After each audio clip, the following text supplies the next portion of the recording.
Welcome everyone, and thank you for joining us on this earnings call today as we present our second quarter results for 2026. My name is Vincent Clerc, I'm the CEO of A.P. Møller Mærsk, and with me in the room today is our CFO, Robert Erni. Let me start with the overall highlights for the second quarter. At the macro level, market demand continued unabated despite the disruptions from the war in the Gulf, driven by Far East exports on almost all trade lanes. Exports from the Far East grew for the third consecutive years, while the backhaul volumes were stagnant or negative. This has led to significantly more imbalanced trade flows and increased congestions in various regions, including Europe, the East Coast of South America, West Africa, and the Middle East, as volume levels are challenging the limits of ports and landside infrastructures in these regions. These bottlenecks quickly translated into significant and sustained increases in the spot rate from mid-May, which not only had a significant effect on this quarter, but we expect will affect the outlook for the rest of the year, which I will get to shortly.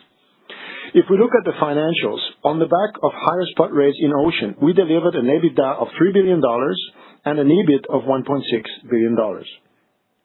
Free cash flow turned positive again at $549 million, supported by higher earnings, albeit partially offset by a buildup in working capital driven by higher receivables as a consequence of higher rates and by bunker inventory because of higher energy prices. As you may have seen, we have upgraded our guidance for the full year. Based on market volumes growth of about 4%, we now guide for an underlying EBIT of $4.5 to $6.5 billion and a positive free cash flow. We'll return to the guidance later in the presentation. But looking at the operational highlights by segments, in ocean, we leveraged the agility of our network and made the necessary operational adjustments to adjust to the new situation in the Middle East and successfully increased volumes in other corridors. Weekly volumes are now consistently above pre-war levels. As we indicated last quarter, we successfully implemented commercial measures during March to recover elevated costs linked to the Middle East situation on contracts as well as on our spot business. Separately, the continued strong market demand and more imbalanced trade flows have led to increased congestions in multiple geographies and a second round of increase in the spot rate from mid-May. On the Red Sea, we have gradually been reintroducing services through the Bab el-Mandeb Strait with 4 services to date, the first one being announced on July the 6th. These make up about a third of the volumes that would ordinarily be transiting through the Strait and the Suez Canal. We continue to monitor the security situation in the region and are prioritizing the safety of crews, cargo, and vessels in every transit that we make, and in the decisions on the return of other services. In logistics and services, the broad commercial momentum that the team has built over the past quarters supported growth across the portfolio. We saw continued margin improvement in both of our new segments of forwarding and landside, which contributing to further EBIT margin improvements to 5.1% for this quarter. The Gulf region has been impacted by the effective closure of the Strait of Hormuz, but we have managed to protect our customers' supply chains through the use of land bridge solutions. In terminals, we continue to grow the portfolio through a new greenfield investment that we announced in Da Nang in central Vietnam.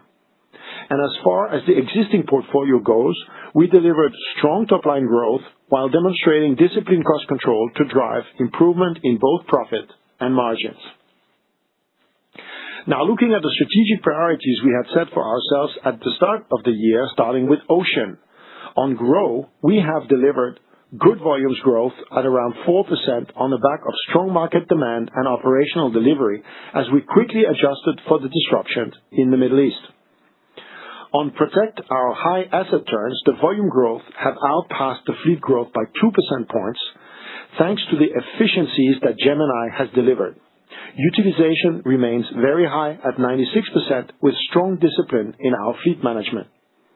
Gemini is now fully in the base, so future asset turn uplift will likely be less pronounced, meaning that volume growth will be more in line with fleet growth in the coming quarters.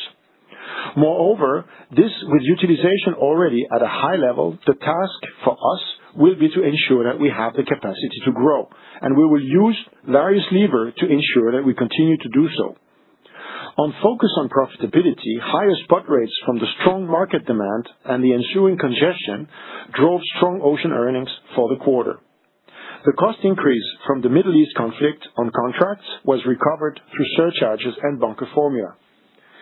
Finally, with Gemini now fully implemented for a 12-month period, we can confirm that the ocean cost benefit came in at about $950 million, just above the upper range previously communicated of $700 to $900 million. Turning to logistics and services, this quarter we have introduced a new reporting structure that we announced earlier in the year. Going forward, we will report logistics and services across three segments, namely forwarding, solutions, and landside. At high level, forwarding comprises air and ocean forwarding products, while solution comprises contract and lead logistics products, and landside comprises inland and ground freight products. This change is designed to give greater value for customers through clearer and better product categorization, simplify our logistics and services portfolio and organizational structures internally, and improve comparability with our peers in the industry. Through this, we will also give you a better view and understanding of where growth and margin progressions are coming from across the portfolio. As you will recall, our priorities in logistics and services are to improve growth and accelerate margin improvement. On the first priority, the business delivered very strong revenue growth of 15% in the quarter, driven both by volume growth in most products as well as higher rates. The high growth this quarter is a testament to the growth platform that we have been building over the years, and whilst we are pleased with the growth over the past couple of quarters, we are certainly not complacent and continue to work hard to grow this business sustainably. As I mentioned, Land Bridge Solutions helped mitigate disruptions from the Middle East situation, illustrating the value of the integrated model for our ocean customers. On the margin improvement, we continue to deliver progress, with this quarter being the 9th consecutive quarter with year-on-year EBIT margin improvement. Our margins in forwarding and landside are strong, but we have to acknowledge that solutions still needs improvement. The focus here is on converting the warehousing pipeline, reducing white space, and improving operational efficiencies as the new business is won and ramps up. Overall, the business has shown that it can grow and improve margins at the same time, and these remain key priorities for us for the remainder of the year. Turning to terminals, the priorities remain to grow through existing and new locations and to maintain long-term profitability. The segment continues to perform well in that regard. It delivered strong revenue growth of 11%, driven mainly by revenue per move, illustrating the strong pricing power on the terminal side now, as most terminals are full. New locations, including Rijeka in Croatia, are ramping up and helping compensate for volume impacts from disruptions in the Middle East, most notably our lower volumes in our gateway terminal in Bahrain. We also continue to expand our portfolio with our greenfield investment in Da Nang, Vietnam. I'll add a few more words on this one very shortly. On profitability, terminals continue to deliver strong return on invested capital of 14.8%, while at the same time investing for growth.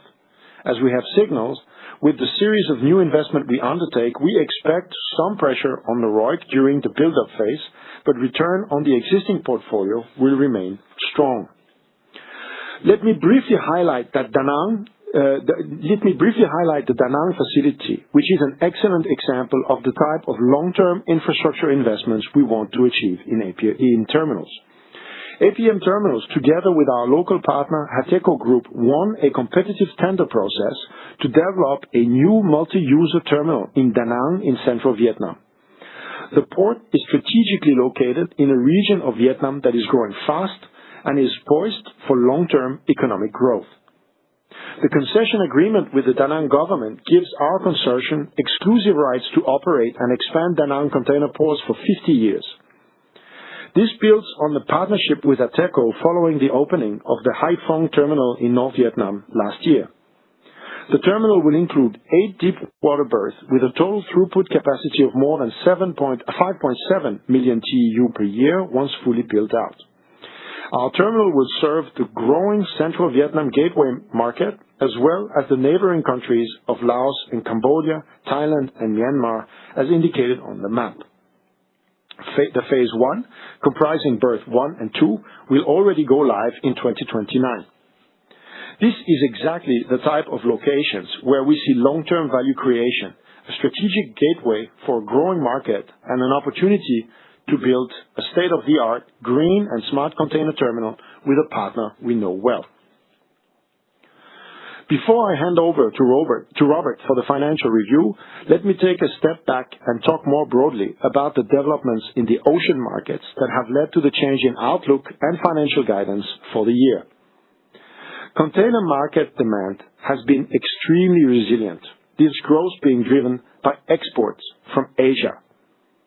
This has continued relentlessly despite various events such as the war in the Middle East or a new round of tariffs. Demand out of Asia grew 6.2% in Q2 alone, and our weekly volumes today are above what they were prior to these events. This is not a pull forward, but real underlying demand, and has led us to increase our expectation of growth in the container market from 2 to 4% earlier in the year to around 4% at the end of June. Additionally, that growth continues to be imbalanced, with headhauls growth far outpacing backhaul. This means that terminal volumes are growing far faster than container market volume growth, given the need to return an ever-increasing number of empty containers on the backhaul. This growth and increasing trade imbalances comes on the heels of about 15 years since the financial crisis, where investment into terminal capacity has lagged. With market demand growing faster than terminal capacity, we were bound to hit a bottleneck at some point. To illustrate this, cumulative headhaul growth from the Far East over the past 3 years, so since 2024, has now been around 25%, with the cumulative global terminal capacity growth only at 10% over the same period. This clearly shows the extreme challenges that some terminals are facing today. Many of them are completely full, resulting in growing congestions in some of the key nodes of our network, which is impacting the global network and not just the local situation because of their criticality. The effect of these disruptions will not be linear, and when a key node like Shanghai, which today has a 12 days waiting time, is affected, this will result in sharp rises in rates. Given the resilience of demand, the degree of underinvestment into terminal, and the time that it will take to bring terminal capacity online to match this demand, it means that rate events, such as what has happened since May, will become more frequent in the years to come. As we look at this year, this is what we've been seeing. The combination of strong headhaul demand led to increasing congestions and in many key ports, which in turn led to sharp increases in freight rate, and finally led to our upgraded guidance. In effect, the bottleneck in the supply chain is now moving from ships to the land side. And this cannot be debottlenecked quickly. And so we believe that we are seeing right now a structural change with the rate environment becoming more benign, albeit still with a lot of volatility remaining. With that broader market perspective, I will now hand over to Robert, who will take you through the financial review. Thank you, Vincent. We had a good second quarter, with results stronger in comparison to both the prior year and the first quarter. This performance was driven by all three segments, but in particular Ocean, as higher spot rates and volumes translated into better earnings and stronger cash generation. We delivered revenue of $15.8 billion, up 20% year-on-year, supported by strong demand in the container market, higher spot rates in Ocean, and continued growth across all our segments. The strong revenue growth translated into higher profitability. We delivered EBITDA of $3 billion and EBIT of $1.6 billion, driven mainly by Ocean, while Logistics and Services and Terminals also continued to perform well. Free cash flow was positive at $549 million compared with negative $373 million last year, reflecting the stronger earnings. Our balance sheet remains strong with $18.5 billion of cash and deposits and a net cash position of $1.5 billion. Turning to cash flow, the stronger results also translated into improved cash generation in the quarter. Operating cash flow was $2.3 billion, supported by EBITDA of $3 billion. Relative to EBITDA, this implies cash conversion of 75%. The lower cash conversion compared to the last quarter was mainly due to the increased working capital, reflecting higher receivables following the increase in ocean rates and higher bunker inventory because of higher bunker prices. Gross CapEx was $931 million, in line with our annual guidance, while repayments of lease liabilities amounted to $863 million. After all of this, the free cash flow was positive and better than both last quarter and the same period last year. In addition, we returned $367 million to shareholders during the quarter, of which the majority was through the ongoing share buyback program. As I mentioned, the increased earnings was mainly driven by Ocean, so let me spend a few minutes on what happened during the quarter. Revenue increased to $10.5 billion, up 23% year-on-year, mainly driven by rates and further supported by good volumes. Average loaded freight rates increased by 22% year-on-year and 32% sequentially, driven by strong spot rates across most of our trade clusters, particularly Latin America and Inter-Asia. Loaded volumes increased by 4.1% year-on-year to 3.4 million FFE, supported by strong market demand driven mainly by Far East exports. Despite various cost headwinds, unit costs at fixed energy decreased by 1% year-on-year. Note that if you exclude the positive impact from the extended useful life of our vessels, which was implemented this year, unit costs would be slightly up year-on-year. As a result, earnings increased significantly over the first quarter, and we delivered EBITDA of $2 billion and EBIT of $935 million. The increased profitability was mainly driven by the strong development in spot rates, while the commercial measures with contractual customers compensated for the higher operating costs resulting from the Middle East disruption. Finally, gross CapEx was $663 million, and whilst lower than last year, remains within the scope of our annual guidance. The year-on-year improvement in Ocean earnings becomes clearer when we break down the main moving parts of the bridge. The largest positive contributor was freight rates, which alone had a positive impact of around $1.6 billion on EBITDA. This included compensation for higher bunker costs, elevated insurance premiums, longer dwell times, as well as other transshipment and network costs associated with contingency routing. Strong volume growth also contributed positively, adding $185 million. These benefits were partly offset by significantly higher bunker prices following the oil price surge back in May. Bunker prices were up 44% year-on-year, resulting in a negative impact of around $612 million. Container handling costs also increased, mainly reflecting congestion in terminals and higher storage costs across the network. Network costs were broadly stable, as higher port, charter, and transshipment costs were offset by 4% lower year-on-year bunker consumption owing to Gemini network efficiencies. Taking everything together, The strong spot rate environment and continued volume growth more than compensated for the elevated cost base during the quarter. Turning to Logistics and Services. Logistics and Services continued to make steady progress during the quarter. The business is growing and importantly, continuing to improve profitability at the same time. Revenue increased by 15% year-on-year to $4.2 billion, driven by volume growth across most of the portfolio.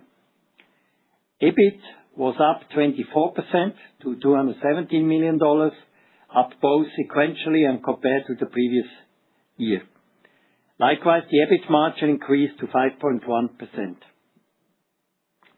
The improvement was driven by top-line growth, productivity gains, cost discipline, and continued efficiency improvements across the business. This was also the 9th consecutive quarter of year-on-year improvement in EBIT margin, reflecting continued operational progress across the portfolio.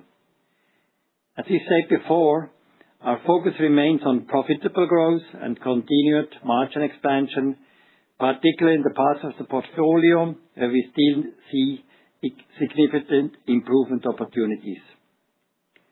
On a segment basis, Landside was the strongest contributor to margin improvement, benefiting from land bridge solutions offered across the Gulf region. Overall, this was a good quarter with revenue growth of 15% and EBIT growth of 24%. But we are not complacent and continue to target further growth and improved profitability. So looking at our new segments performance across Logistics and Services, the performance differs across Logistics and Services.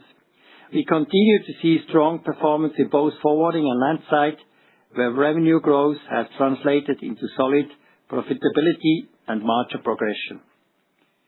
Forwarding delivered revenue growth of 32% and an EBIT margin of 6.4%, supported by good development in both air and ocean forwarding activities.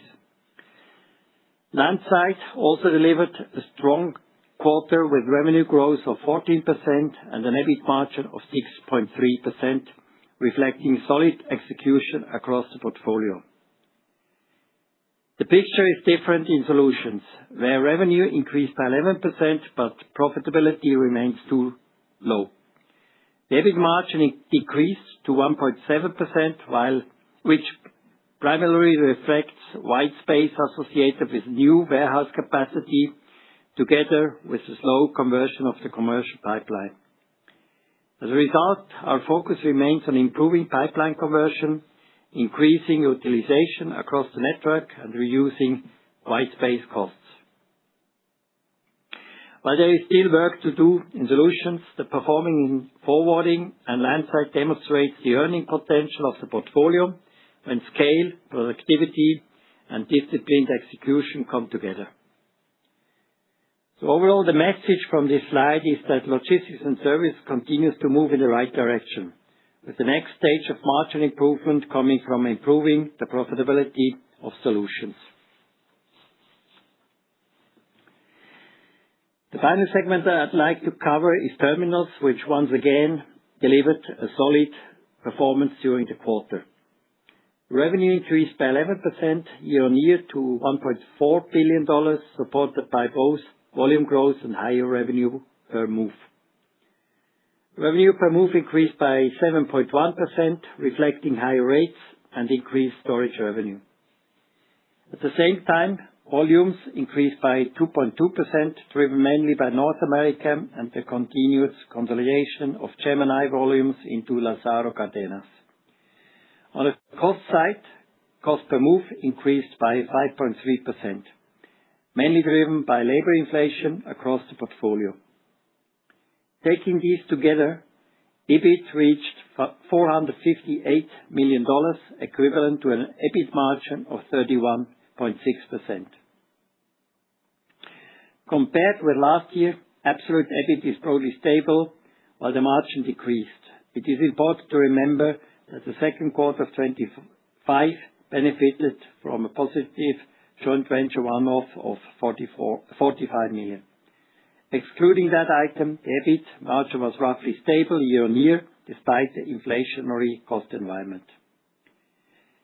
Return on invested capital was 14.8% compared with 15.4% a year ago. The slight decline reflects the ramp-up of new investments where capital is employed ahead of the full earnings contribution. Gross CapEx was $122 million compared with $141 million in the same quarter last year. Overall, the business continues to combine the resilient earnings, attractive returns, and disciplined investment in future growth. Having reviewed the performance across the business, let me finish with our updated outlook for the year. We continue to see a fundamentally stronger and tighter market backdrop than we expected at the beginning of the year. Since our June guidance upgrade, the market dynamics Vincent described have become more evident, reinforcing our confidence in the outlook for the remainder of the year. Based on the strong first half performance, better visibility for the remainder of 2026, and our continued expectation of container market volume growth of around 4%, we are upgrading our financial guidance for the full year. We now guide for underlying EBITDA of $10.5 to $12.5 billion, underlying EBIT of $4.5 to $6.5 billion, and a positive free cash flow. Our cumulative CapEx guidance has remained the same. It stays at $10 to $11 billion for 2025 to 2026, and the same for 2026 to 2027. With that, we conclude the financial review and will proceed to the Q&A. Operator, please go ahead. We will now begin the question and answer session. Anyone who wishes to ask a question may press star and one on their telephone. You will hear a tone to confirm that you have entered the queue. If you wish to remove yourself from the question queue, you will press star and two. Questioners on the phone are requested to disable the loudspeaker mode while asking a question. We kindly ask you to limit yourself to one question per turn and to rejoin the queue for further questions. Anyone who has a question may press star one at this time. Our first question comes from Parash Jain, HSBC. Please go ahead. Okay, thank you for taking my question, and congratulations on solid set of results, Vincent and team. My question is if you can help us understand your decision of returning to Suez Canal, although gradually. What has changed in the last several quarters or years? Because if anything, what we have seen is heightened tension, not only on the Strait of Hormuz, but also on the Red Sea. In fact, the vessels flowing through have come down to a pretty low level. We have not seen a similar move by many of your industry peers also. So if you can help us guide, how shall we think about this? Is it a beginning of bringing all the vessels into it, or it's you're testing the water with the few vessels at this point of time? If you can share any color. Thank you so much. Yes, thank you. Thank you for the question. So we have today about a third of the volumes or a third of the services that we normally would have going through the canal that are sailing through the canal in both directions every week. And that is the part of a gradual return, full return through Suez. All the analysis that we make and all the stakeholder on the military and intelligence side that we speak to will tell us that as it is today, the conditions for a full return through the Red Sea are met, and that is why we are sending these services through. We don't test the water. We don't compromise on the safety of our crew, on the safety of our ships, or on our customers' cargo. But we feel that we believe that these conditions are met, and that the recent developments in rhetorics and attacks on the ground from the Houthis are targeted at different segments and different products than what we exercise, and therefore that we are not a target at this stage. I have also to say that this is a very volatile situation. And this is an assessment that we make every day, every time we send a ship. We make the assessment whether the situation is still what we believe that it is for that day. and then decide to send the ship every day we can start to decide to go back around the side of Africa if we felt that the security situation would change. So for us, we will move towards a gradual full return to Bab el-Mandab and Suez. Perfect. Thank you so much, and all the best. The next question comes from Christian Novelko, UBS. Please go ahead. Hi. Thank you very much for taking my question. I have one question on ocean capital allocation for the next few years. If I analyze your order book and the age profile of your fleet, I calculate that you're going to have roughly around 12% market share in ocean by 2030. I believe it used to be 18-19% pre-COVID. You also flagged today the structural congestion that helped ocean rates. So I guess my question is, in terms of capital allocation, how should we think about the next couple of years? Are you happy with having just 12% market share in a few years, or do you think you need to step up and allocate more capital to ocean? Thank you. Thank you, Christian. It's a very good question because, as I mentioned in the speech, I think or in the presentation, what we have been able to do with Gemini is actually break this and be able to gain and carry more volumes on a fleet that is growing slower than we're actually able to grow the volumes. But with the current utilization and asset turn, we're starting to reach the limit of what the current fleet can do. And if we believe that the rate environment is going to be more benign in the years to come, because of the landside bottlenecks that we see, and that we want to protect our position, then we will need to continue to renew our fleet and to invest a bit of capital as well into maintaining not only the replacement of the fleet, but having some level of fleet growth in there.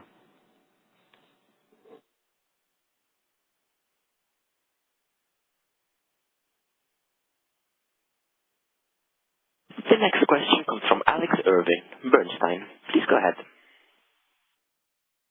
Hi, good morning. A related question to the previous one. So, taking the starting point, insufficient terminal capacity worldwide, what does that mean for the evolution of global fleets? We can all see the record high order books, but do we not think that fleet growth from here basically just takes down asset productivity if there is not the terminal capacity to serve the expanded number of ships on the ocean? Or do you think that we end up with capacity getting built, that ultimately ships do result in higher capacity, higher throughput, higher container moves, placing pressure on freight rates? Just trying to understand that dynamic a bit better. Thank you.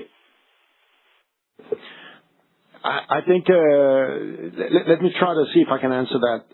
We saw during COVID that when the market's volume suddenly increased, we started to hit or to stretch the limits of what the landside could absorb. And you will remember the long queue that there was in Los Angeles and in many other places around the globe as a result. That's simply because at that time we hit the ceiling of what the landside could absorb. The normalization after COVID basically alleviated that, and we thought we would be free for this for quite a while because of the normalization. What has happened is over the last 3 years, the exports out of the Far East have grown by the 25% that I mentioned in there. And we are now getting to gradually to a place where some of the key nodes that we have, the big ports that we have in our network, they are back into a situation where we're stretching the capacity of what they can cope with. And the fact that trade has become more imbalanced means actually that the demand for volumes is actually bigger for terminals than it is for us, because we only count the full loads when we say around 4% market growth. But for terminals, that around 4% market growth will be 7-8% because the trade becomes more imbalanced and they have more empty moves. When you do that 3 years in a row at 7-8%, you start quickly to get into more and more places where you start stretching what capacity can cope with. And then you have other disruption, whether it's water levels on the Rhine that disrupt the ability to move containers inland, whether it is trucking power in Brazil, and you have different things like this that only illustrate it's not just a terminal thing. The whole land side has been underinvested compared to the growth that we have had. Investment in ships have followed, maybe even have been ahead of demand if you look at the order book. But the bottlenecks that we have on the land side are more sticky, and we're starting to feel them. And it's really hard to forecast when we start to have this. But I can give you the example today. The largest port in the world is Shanghai, and ships take 12 days to get through because of how congested and full the port of Shanghai is. And that's when they need to load the cargo. When they arrive in Brazil and they have to go through Santos, or they have to go to Jeddah in Saudi Arabia, or through the north continent of Europe, they also get delayed because the ports and the infrastructure there is also stretched to the maximum. And so we will hit those, and we will see rate events much more frequently. And the other thing that COVID has changed is when these rate events happened, what is the magnitude of the changes in freight rate and the speed at which they filter through?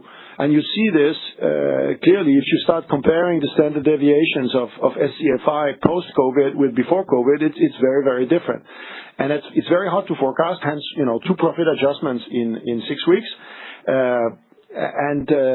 But when it's there and it's becoming more and more frequent that it's there and supported by the strong market that we see today, then you will see more of that. And what we need to do what would need to happen for this not to be here anymore is either a significant weakening of demand, which we believe could happen after an energy shock and the Gulf War earlier in the year, but hasn't happened, or catch-up investment round in infrastructure to increase terminal capacity and to increase landside capacity, rail, truck, waterways, so that we can move this more fluidly across the supply chain. And you will know that all of those will take a long time. It takes 7 to 10 years to get a greenfield terminal from the idea to having it operational. It is taking that amount of years. So I think that as long as we're having the type of demand that we're having today, and we need to invest in landside capacity to alleviate these bottlenecks, and until then we'll see these bottlenecks as a common feature, not constant, but common feature of the markets that we operate in. All right, thank you for the detail. The next question comes from Lars Heindorf, Nordea. Please go ahead. Yeah, morning. Thank you for taking my question, and also congratulations on the strong results. I'm trying to get my head around the rate development in the second quarter, which I think surprised most people. If we look at sort of average between most of the leading rate indices, they're up on average by, I don't know, mid-30s, something like that. You increase your average ocean rate by 32% quarter-on-quarter. But if you look at most of the peers, One, Hapag, Double, CMA, they're up by an average around about 13% quarter-on-quarter. And so basically the question is, have you done something different this quarter which ensures you this quite significant outperformance versus the peers in terms of the quarter-on-quarter rate growth? And also, if yes, is this something that will last, or is this sort of temporary? I.e., again, maybe sort of alluding to what we can expect into the third quarter. Thank you, Lars. It's hard for me to comment on what competition has done. What I can share with you is what we have done. And why I think that we are very proud of the quarter, because the quarter actually rests on a lot of work. The first thing is to really leverage very quickly the redeployment of assets that were suddenly idle because of the situation in the Middle East, and redeploy them productively so that you maintain the volume and you keep your costs under control. And I believe that we are today extremely fast and agile at redeploying networks, adjusting capacity, and ensuring very, very high asset turns for our network, given the trade mix that we have. I think that's one of the advantage that we have. The other thing is we have invested for a long time in digital solutions for the spot rate and the spot market, which allow us to react to these sharp rate events, I think, faster than anybody in the market. And this allows us, I think, to act with extreme agility in a world that is more unpredictable and where the changes are more and more meaningful because there's no elasticity in demand. So when you start to hit the ceiling, the impact on rates becomes extremely big. And so it means something how quickly you can act on it and how quickly you can capture it. That's what I think. I don't think at all that we can abstract from market reality. Over time, the market rates are the market rates. But when market is very volatile, the ability that you have to adjust to that volatility faster than anybody else is a competitive advantage. And I think that tentatively what I see in the numbers today say that we've done a really good job this year. But if I may, just a brief follow-up, which should we then expect that your rates will be more volatile going forward? Because if you look at it historically, there's been, your rates, obtained rates has been far less volatile compared to most of these rate indices. So it depends on what time horizon you have, Lars, because if you're thinking in a matter of weeks or quarters or years, I think that these bottlenecks that we're up against on the land side, they will appear and resorb themselves as seasonality and trade growth and shifts and new capacity comes online and so on. So they will not be a constant feature where the rates are just high for longer. And as some of these bottlenecks disappear, then the rates will normalize. As they appear somewhere else, they will shoot up. They will shoot up again. I think what will be a feature is continued volatility on the rates over the coming years, but with a higher average than what we have seen because of the frequency at which these bottlenecks start to urge. I think that we're moving into something where what constrains or determines the rate levels is more the inland capacity to absorb the volumes that we bring with our ships, more than how many ships we put in the water. All right, thank you. The next question is from Alexia Dogani, JP Morgan. Please go ahead. Yeah, good morning. I'm slightly surprised as an observation the big shift in narrative compared to last quarter, because now we're talking a lot about structural changes in the market, trade imbalances persisting, needing more ships, given kind of port congestion, structural issues. I guess, what has fundamentally changed? And specifically, I don't quite understand why head haul volume growth has been so strong, especially, let's say, Asia to Europe. Can you explain to us what kind of sector verticals are really growing? What has really driven that kind of step change? Because, we can see typhoons impacting congestion in Asia. Really, my observation is that demand has accelerated substantially. What has driven this substantial acceleration in demand in your view? And given your comment just now, should we therefore be thinking that the order book of 40% could actually go towards 60, which is the peak the industry saw in 2009? Thanks.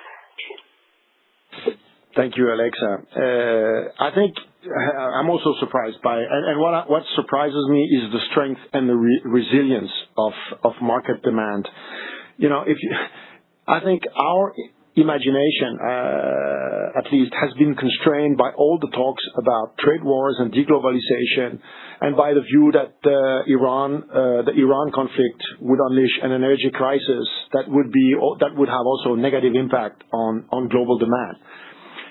Despite years of talk about deglobalization and despite the uncertainty around oil prices, what we have seen is that demand for container transport is basically shrugging off all of that, and you see no sign in the number that any of that deglobalization talk or any of that energy crisis is actually denting demand level. I think that's, for me, compared to where I was 3 months ago, that's a key thing that has changed. It seems that the market is so resilient that it can shrug off these shocks and keep on pumping volumes at an unchanged level. That's the first thing. The second thing is the compounding effect of having 3 years in a row of strong growth, which is only one way, basically, in trade flows. And we've been looking at strong growth, but I think we've only started to realize what one-way trade growth means for landside infrastructure. Because if only your import growth, you basically need 2 trucking moves per every import rather than have 1 trucking move for an import and 1 trucking move for an export. So you need more trucking powers just to meet the same amount. You need more terminal capacity because you have more empties that you need to remove. So I think there is a compounding effect there, which is hitting some limitations because there has been a relatively subdued view towards how much the market was going to grow and so how much infrastructure investments you would need on the land side. And we've not put enough terminal capacity. Trucking power has been an issue for a long time. Some of the waterways, especially in Europe right now, are severely affected by water levels and other issues. And all of these kind of tighten the noose around the supply chain. And it's hard to see when you're going to hit those limits. But when you do, then the reactions on prices are strong. The other thing that is changing is actually what we're moving. So what is in the container is gradually changing. For a long time, the main feature of what we were moving from the Far East was what we would call general department store goods. Anything from furniture, footwear, clothing, foodstuffs, stuff like that. That was very, very subject to conjuncture and consumption. What we have seen since COVID is as the export from the Far East have boomed, we're seeing a lot of it's more the industrials that are actually driving the growth, and it is anything that is related to electrification. From storage, so batteries, solar panels, parts for either solar panels, windmills, turbines, electricity grid, anything that has to do with electrification, cooling units for data centers and other things, EVs. So anything that has to do around electrification and the race to build more power capacity is driving demand for industrial products whose production base is very Asia-centric and Asia-dependent. And that is a lot less subject to conjuncture than what you have. Because if you have a big contract to build a big sun park, whether there is a higher oil price or not, you're going to need to move the solar panels and the infrastructure to get that sun park built. So that's, I think, something that for me is a shift. We will become less seasonal and more subject to industrial verticals as long as this macro trend will continue to materialize. And this is not only a U.S. issue. This is Europe, this is India, this is the Middle East, this is Latin America, this is Africa. We see this across the whole world, where large Asian companies are exporting more and more of these components into those geographies and those markets. What all of this means is I still think that the order book reflect a very optimistic view on the world, but I think so less and less as long as this trend continues. Because if I have a total market growing 4%, but the head haul demand growing 7-8%, I need 7-8% capacity more every year just to be able to carry stuff. And so I don't know where the order book is going to end, but I think that this is less of a constraining factor, and I'm actually more looking now at how quickly are some of the nodes that are most stressed in the network, how quickly can these bottlenecks be resolved. And I would say, if you look at Santos, if you look at Apapa in Nigeria, if you look at the North Continent of Europe, if you look at the UK, if you look at other places in the market, those are not easy bottlenecks to resolve, and it's going to take a while. They have been building up for 15 years, and it will take a while to undo them. And Vincent, if you allow me to follow up just on the electrification theme and kind of the industrial goods, obviously we're hearing that some companies are mentioning pre-buying because prices for those goods will come up because of kind of energy costs affecting their production. Do you think that has happened or not? Or is it just fundamental demand, or is there some pre-buying? All that preponement before tariff and all of these gaming trade, I don't see any sign of it in any of that. I think that you have a macro trend now where people have gone from worrying about electricity as a green transition into worrying about electricity availability, because every market needs more and more electricity. If you need more air conditioning, you need more electricity. If you have more EVs, you need more electricity. So there's more, and it's gone from, is it moving from black to green energy into we need more energy and therefore we need to build up the energy infrastructure of the future, and that we're seeing again in all of the markets, and I don't think it will necessarily be linear, and there will not be a lull here or a lull there, but I think we're probably going to see a pretty sustained growth in those verticals for the years to come. Thank you. The next question is from Jacob Lacks, Wolfe Research. Please go ahead. Hi, good morning. Thanks for your time. So, could you maybe speak about how you're thinking about unit costs from here? How meaningful can the return to the Red Sea be in driving these lower? And then any other big puts or takes we should be keeping in mind over the balance of the year? Thank you. Yeah, thank you, Jacob. So our opinion is that at this stage, a return through the Red Sea will have very little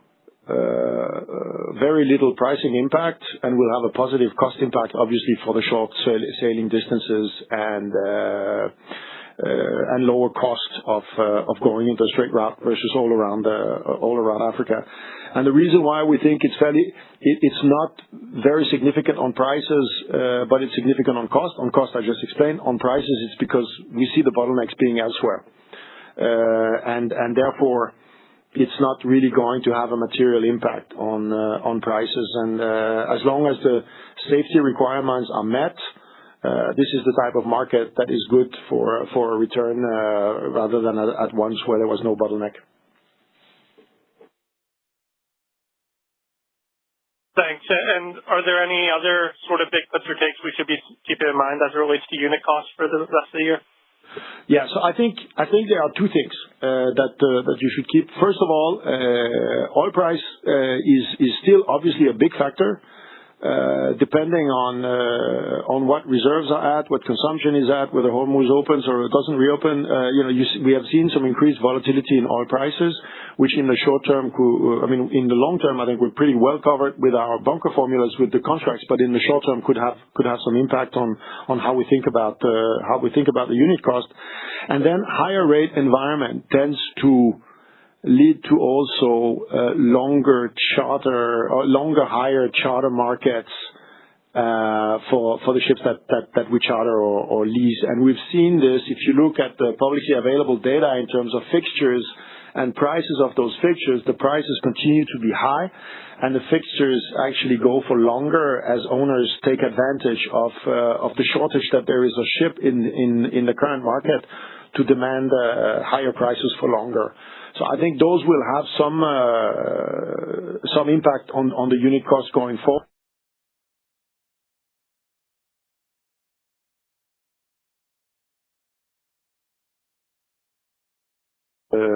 The Gulf War broke.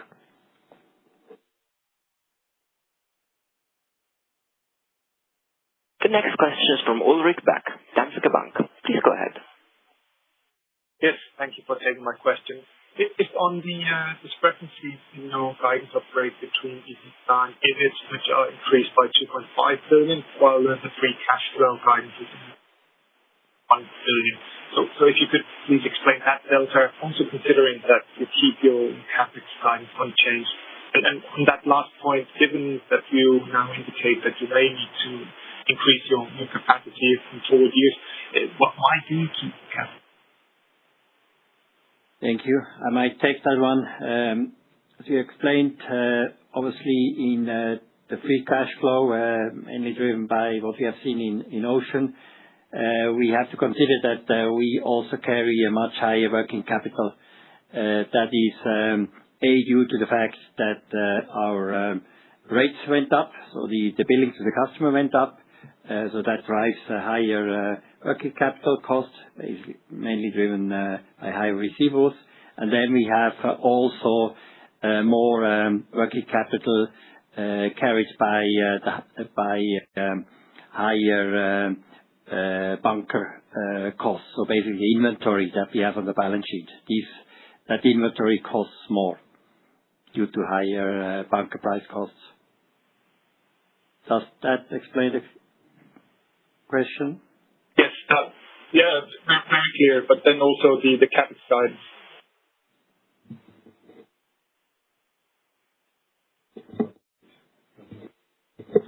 On CapEx, at least for the quarter, there was not really a change. I think we are right now running little below what we have targeted, but again, that we cannot judge on a quarterly basis. For the full year, the guidance stays as it is.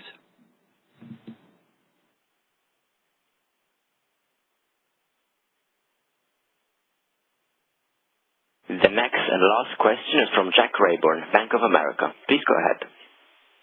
Hi, good morning. Standing in for Maniba today, and congratulations on results. Just trying to understand the circumstances you forecasted for the bottom and the top end of your guide. For the low end, is it simply easing congestion, and how likely could that actually be in the next few months, given the lack of terminal capacity you cited?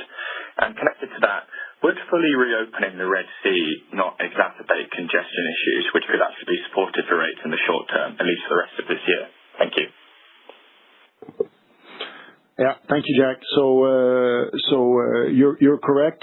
For the lower end of the guidance, you would need to see an easing of congestion, basically around the first week of the beginning of the fourth quarter there, in connection with the Golden Week holidays in China, and that it would last into the fourth quarter. You are correct also that the return through Suez in the short term is likely to exacerbate some of these bottlenecks rather than help alleviate them, at least at destination, especially in Europe. And I think that answers both questions. I think for the upper end of the guidance, it's the opposite, right? It's if demand continues strong, and some of these congestions endure, then you would see a more favorable development in the fourth quarter. Everything remains ceteris paribus in the Red Sea, and you do go back in. Would that not be included in your circumstances at the high end of the guide then, because you get that congestion-related rate increase? I think the congestion-related rate increase is a function of what the whole market would have to do. I think we're managing this very carefully, one service at a time, exactly not to completely collapse the facilities that we utilize, because then that would put us at a serious disadvantage compared to competition. But if the market was to move quite suddenly back through the Red Sea, then this would put a more general pressure on that, and how this translates into prices, I don't know, because it depends on how the situation would evolve, but it would create an upside to probably to some of the rates, possibly. Perfect. Thank you very much. Ladies and gentlemen, this concludes our Q&A session. I would now like to turn the conference back over to Vincent Clerc for any closing remarks.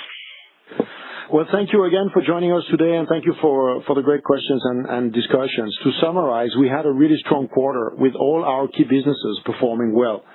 We demonstrated agility in our operations against the backdrop of a strong container market and many disruptions, allowing us to capture both volumes and the benefit of the higher spot rates, driving higher earnings in Ocean.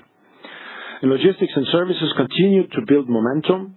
It delivered strong top-line growth and another quarter of margin improvements with plans in action to further improve on the margin front. The strong trajectory in terminals continues with good earnings and returns while undertaking significant investments, positioning the business for future growth. Taking a broader look at the ocean industry, the combination of strong demand and tight port capacity is becoming a structural feature of the markets, making the rate environment more benign, albeit still very volatile. As you have seen, this has led to an upgrade of our full-year guidance. Results like the one of this past quarter do not happen accidentally. They are the results of the capabilities, hard work, and commitment of all our colleagues at Mærsk. I would also like to thank our customers for their continued support and trust to keep their supply chains moving. And with that, thank you for your attention and see you soon.